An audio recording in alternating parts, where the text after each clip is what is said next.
جیسے بخاری کے اندر ایک اثر امام بخاری نے ذکر کیا ہے. ابو وائل ہیں، یہ اپنی خادمہ کو قرآن دے کر کسی کے پاس بھیجتے تھے تو جزدان میں لپٹا ہوا ہوتا تھا، کھلا ہوا نہیں ہوتا تھا، جزدان میں لپٹا ہوا تھا. عورت اگر گلفس لگا لے، دستانہ لگا لے تو پھر قرآن اٹھا سکتی ہاتھ میں، ٹھیک ہے، اور قرآن پڑھ بھی سکتی ہے. اس کی حالت میں قرآن عورت پڑھ سکتی ہے. کوئی بھی صحیح حدیث نہیں ہے جس میں عورتوں کو حیض کی حالت میں قرآن پڑھنے سے منع کیا گیا. عورت بھی عورت ہے. تلاوت، یہ جو قرآن ہے یہ صرف تلاوت کی کتاب نہیں. یہ کون سی کتاب ہے؟ کتاب ہدایت ہے، دستور الہی ہے، نظام زندگی ہے. جب اس کو پڑھیں گے نہیں ہمیں حکم کیسے معلوم ہوگا؟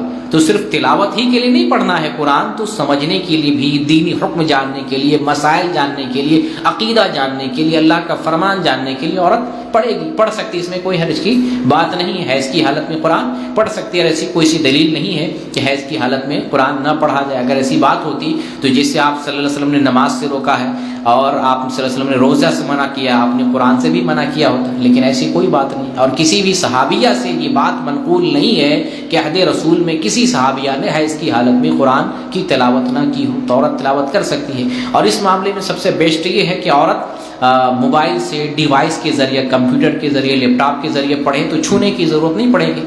دوسری چیز یہ ہے کہ ڈیلی روٹین میں صبح کے اذکار ہیں، شام کے اذکار ہیں، ان سارے اذکار میں قرآن کی آیات بھی ہیں، قرآن کی صورتیں بھی ہیں. تو کیا ایک عورت صبح کے اذکار نہیں کرے گی؟ ایک عورت شام کے اذکار نہیں کرے گی؟ سونے کے وقت کتنی ساری صورتیں پڑھ کے سونا ہے. کیا حیض والی عورت صورتیں پڑھ کے نہیں سوئیں گی؟ سونے کے جو اذکار ہیں، جو دعائیں پڑھنی ہیں نا، تو جیسے یہاں قرآن پڑھ سکتی ہیں، پڑھنا ہے، ویسے ہی عام حالات میں، عام روٹین میں بھی عورت حیض کی حالت میں قرآن پڑھ سکتی. موبائل سے پڑھے تو اچھا ہے. موبائل کے اندر جو سافٹ ویئر ہوتا ہے وہ مصحف نہیں ہے، مصحف کے حکم میں نہیں، اس لیے اس کو چھونے میں، آیت کو ٹچ کرنے میں کوئی حرج کی بات نہیں ہے. لیکن قرآن اگر ہاتھ میں لیتی ہے تو ہاتھ میں دستانہ لگا لینا چاہیے.